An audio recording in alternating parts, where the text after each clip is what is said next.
여러분 안녕하십니까. 12월 3일 계엄령이 선포되고 많은 변화와 많은 이슈가 일어났습니다. 그 중에는 제가 또 많은 예언도 했고요. 그 12월 4일부터 해서 뭡니까 제가 동지 때 지지율 30%, 그죠? 또 이렇게 소환 또 40%, 대안 50%, 입춘에 60% 이런 말씀도 올렸고요. 또 우수 그러니까 경칩이 오면은 경칩은 3월 5일이죠. 지금 대통령이 저는 한남동 관저로 돌아가신다 이런 말씀도 드리고 있습니다.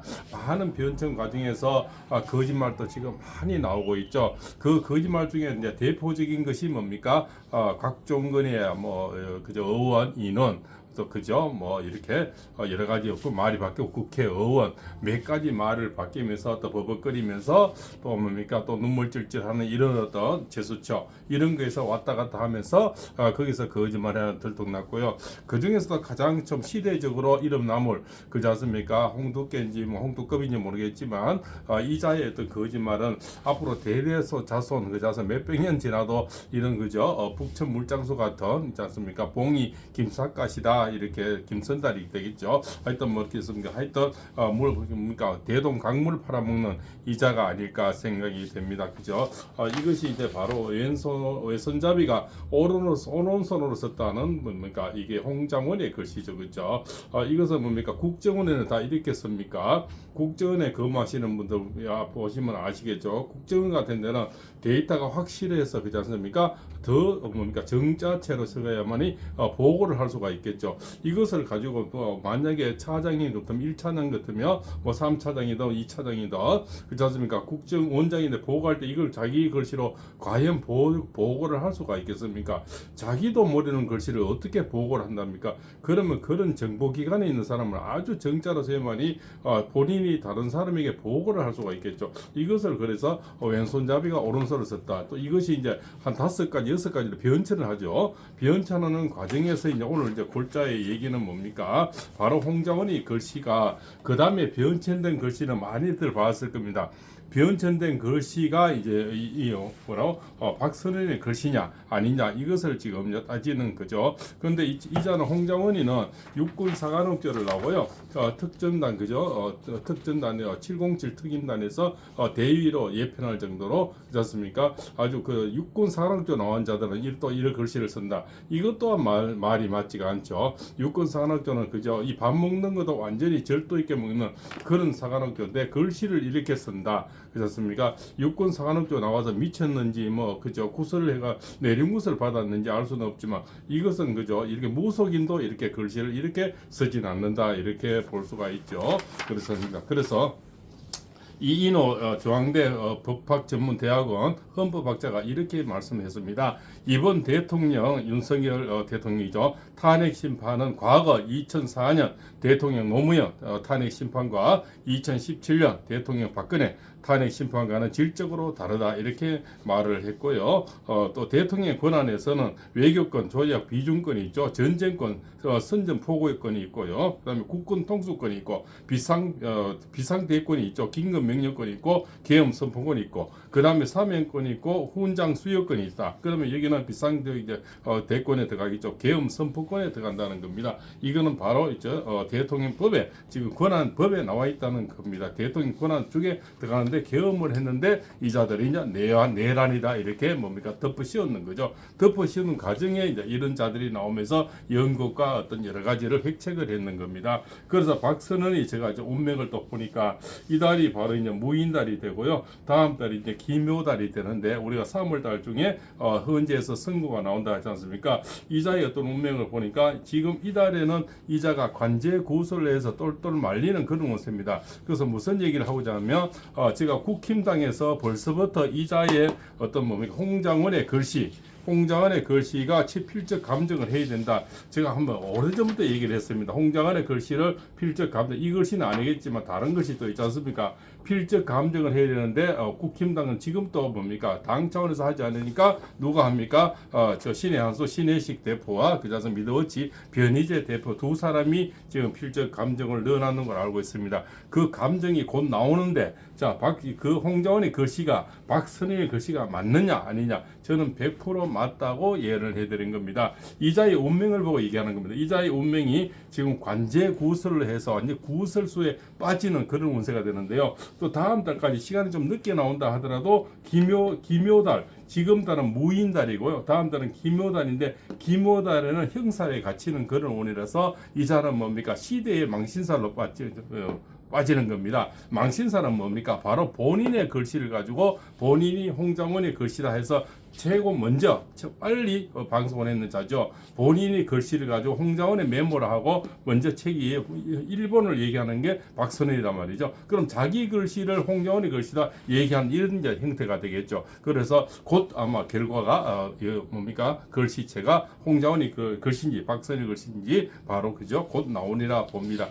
그래서 국힘당 차원에서 하지 않으니까 신혜식 대표와 변희재 대표가 두 사람이 했는 것이 곧 뭡니까? 곧 결과가 나온다. 이렇게 볼 수가 있죠. 제가 늘 말씀드리지 않습니까? 국힘당은 발이 늦어도 너무 늦어서 이 개인 유튜버들이 도저히 답답해서 그죠? 신투브 하는 그 신혜식 대표와 미디어워치 변희재 대표가 한다는 겁니다. 개인 유튜버들이 한다는 거예요. 그 국힘당은 그 많은 돈을 가지고 무엇을 하는지요? 그러니까 더불어민주당 수많은 탄핵을 시켜가지고 그것은 뭐니까 변호사비 국회에 뭐 탄핵을 하게 되면 헌재에서는 그 변호사가 없으면 안 된다며요. 그래서 그 변호사를 많은 변호사를 다 갖다 붙여야 되는데 전부 뭡니까 더불어민주당 관계 있는 변호사들 호주머니 채워준다는 거지 않습니까? 그래서 이진숙 방통위원장만 해도 1억 2천만 원 들어갔대요. 또 이진숙 방통위원장 개인적으로 3천만 원 들어가고요. 1억 2천만 원이 더불어민주당이 내는 것이 아니고 국회에서 돈을 국민의 회비로 낸다는 겁니다. 이것을 우리는 알아야 됐습니다. 그래도 그 변호사를 누구를 합니까? 본인들하고 더불어민주당 연결이 있는 그 자들을 은혜를 갚아주는 호주머니를 채워주는 이런 역할을 한다는 거죠. 그래서 바로 이제 이런 흐름이 있고요. 바로 2월 25일 날 이제 마지막 그죠? 이제 변론이 있지 않습니까? 거기에 차명진 의원이죠. 이분이 아주 그 마지막 진술을 이렇게 했으면 좋겠다는 개인의 의견이죠. 이렇게 해서 이 변호인단에 알려드리는 그런 말을 했네요. 그래서 굉장히 와닿습니다. 이 말을 올리면서 이 영상 마칠까 합니다. 그래서 저는 이자가 박선일 이자가 무조건 저는 100% 맞다고 저는 보고 있습니다. 이자의 글씨다 이렇게 보입니다. 이자의 운명을 보니까 이자가 똘똘마리해서 완전히 처박히는 그런 운명을 가기 때문에 이자가 분명히 저는 글씨다 이렇게 보인다는 거죠. 자, 차명진 의원의 얘기입니다. 윤 대통령이 최후 진술을 위해 장고에 들어갔다고 한다. 그것이 2월 25일 날 이제 양쪽에 정청래와 윤 대통령 2시간씩 주는데 윤 대통령은 지금 40분 정도 그렇지 않습니까? 최후 진술을 한다고 알고 있습니다. 그의 진술에 꼭 들어갔으면 하는 내용을 주문하고자 한다. 첫째, 계엄이 왜 절실하고 급박했는지 분명하게 이유를 밝혀야 한다. 의회 독재, 즉 줄탄핵, 예산 파괴, 좌파 입법 폭주 때문이었다는 설명만은 부족하다. 좌파는 물론 우파 다수가 총선에서 졌으면 당연히 예상할 수 있었고 견뎌야 하는 상황이 아니냐는 반론을 제기하고 있다. 윤 대통령은 평소에 대한민국이 반국가 세력에 장악되어 있어서 심각한 위기 상황이라고 경고해 왔다. 이번 최후 진술에서 반국가 세력의 실체를 낱낱이 폭로해야 한다. 그들이 국가 곳곳에 너무나 광범위하고 깊게 스며들어 있기에 국민이 직접 나서서 이들을 청소하는 것만이 유일한 방안이다. 그래서 국민을 각성시키기 위해 계몽령을 선포했다라고 설명해야 한다. 이런 설명은 당연히 하겠지요. 둘째, 이번 계엄에서 군인, 경찰, 검찰 등 공무원 심지어 자신이 임명한 장관들이 태업하고 배신한 이유를 설명해야 한다. 그죠? 배신한 자도 많죠. 전부 뭡니까? 계엄은 자기는 반대했는데 어쩌고 저쩌고 그렇지 않습니까? 그 중에 정말 지금 김용현 국방부 장관 정도만 그죠? 정말 계엄은 내가 제일 했다 이런 얘기를 하면서 본인이 그렇지 않습니까? 그렇게 총대를 매지 않습니까? 그래서 50시대 누구 같다 이런 얘기를 하지 않습니까? 그만큼 남자라면 저런 참 그죠? 심지가 있어야 된다 이렇게 볼 수가 있겠죠. 계몽령도 계엄이다. 계엄을 시작하려면 요충지를 선장할 최소의 군인이 있어야 한다. 여기에 대해 경찰과 공무원들이 힘을 보태줘야 한다. 그래야 계엄의 정당성을 국민에게 설명하고 상황을 지속할 수 있다. 이 정도는 일반 국민도 다 한다. 대한민국 역사에 적지 않은 계엄이 실제로 진하게 있었기 때문이다. 안타깝게도 윤 대통령의 계엄은 시작부터 삐걱댔다. 최소의 손발도 작동하지 못했다. 장군은 우왕좌왕하더니 찔찔 짜고 국무위원은 핏대 올리며 대들고 당은 오히려 적군 편에 서고 그렇지 않습니까? 한동훈 얘기를 하는 것입니다. 한동훈 그거 끈앞을 12명 또요. 기가 차다. 면에 기가 차다 못해 화가 치밀어 오른다. 이자들 때문에 국민들 잠 못 잔 시간을 계산하면 은하수 별자리 숫자보다 많을 것이다. 그죠? 너무나 그죠? 우리가 잠 못 자고 참 가슴 두근거리고 걱정 많은 사람이 얼마나 많습니까? 대통령 왜 그런 자들에게 계엄이라는 중차대한 일을 도모했는지, 그들이 약속해놓고 배신했는지, 아니면 공무원이 당연히 따라와 줄 줄 알고 쉽게 생각하고 일단 질렀는지 납득할 수 있게 설명해야 한다. 셋째, 대통령은 태극기 세력 2030에 대해 분명한 태도를 밝혀야 한다. 탄핵 투쟁 조기에 윤 대통령 완전히 고립되어 있었다. 내란 현행범으로 현장에서 연행되어 현실 감옥뿐만 아니라 역사의 대안길로 영원히 사라질 운명이었다. 그런데 태극기 세력과 2030이 나타나 그를 구출했다. 태극기 세력은 윤석열 정부 내내 외면당하고 천대받아 왔다. 좌파가 극우몰이 마녀사냥하느라 미쳐 날뛸 때 대통령도 국힘당도 국무위원도 그 누구도 태극기 세력을 편들어 주지 않았다. 이러니 하기도 윤 대통령의 사랑을 듬뿍 받던 보수 기득권이 다 도망갈 때 그들이 벌레 보듯 하던 태극기 세력이 조건 없이 윤석열 구하기에 나섰다. 2030 세대는 계엄 전까지 아예 그 존재조차 인정받지 못했다. 기껏해야 이준석류의 이기적이고 사가지 없는 MZ 세대, 표를 위해 선거 때만 관심받던 대상 정도로 취급당해왔다. 2030이 윤 대통령을 탄핵을 계기로 깨어났다. 윤석열 대세대의 탄생이다. 21세기 대한민국 현대사의 물꼬를 뒤바꿔줄 획기적 사건이 벌어졌다. 윤 대통령은 이번에 자신이 계엄이 현실 법정에서 어떻게 결론나건 간에 태극기 세력과 윤석열 세대라는 든든한 지원권을 얻었다.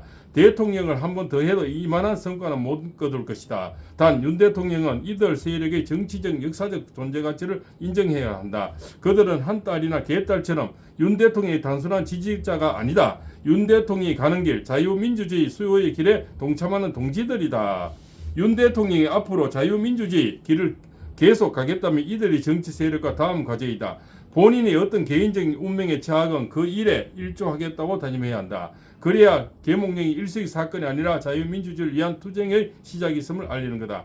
마지막 넷째, 탄핵 재판에 기울어진 운동장에 대한 분명한 입장을 천명해야 한다. 현재는 단지 윤 대통령의 불리한 진행을 했을 뿐만 아니라 대한민국 법치주의를 송두리째 무너뜨렸다. 임금 파괴, 입법 편법의 뻔뻔함을 박근혜 대통령 탄핵부터 계속 반복해왔다. 그 구성은 정파 이에 따라 기형적으로 깨어 맞추어진 프랑켄시타인 계문의 다름이 아니다. 윤 대통령 국민의 이런 생각을 대변해야 한다. 물론 이제 와서 재판이 잘못됐다고 보이콧하면 엄청난 국가적 혼란이 올 것이다. 악법도 법인하면 눈물을 머금고 판결 결과에 승복할 수밖에 없는 것도 사실이다. 그러나 반드시 이 점은 경고하고 기록으로 남겨야 한다. 헌법재판소는 역사적으로 사라져야 한다.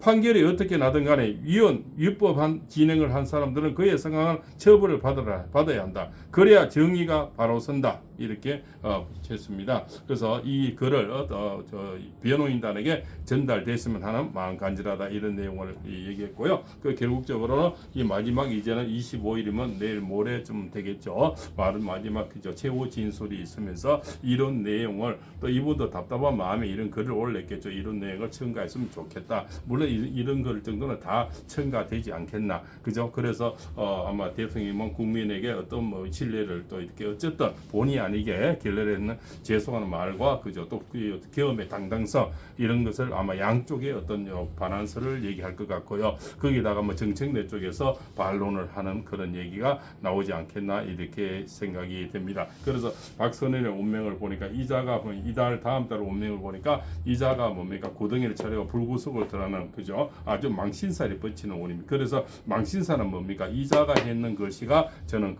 확실하다 이렇게 생각이 됩니다. 그죠? 그래서 홍장원이 글씨가 아니고 홍장원이는 이자를 보호하고 어떻게 꼭두가시 노래를 하다 보니까 이리 왔다 저리 갔다가 이 글씨가 이 메모가 한 6가지로 변화하는 과정 그렇지 않습니까? 이게 형상 기억존칭처럼 변화한다는 거죠. 글씨에 발이 달린 이제 늘 가는 데마다 각구마다 변화한대요. 그래서 이제 하는 말이 CCTV가 시간이 잘못됐대요. 그 시간은 있지 않습니까? 이 휴대폰에 우리 위에 나오는 시간이 있죠. 위에 나오는 시간. 이 시간은 윗성에서 전해준다는 겁니다.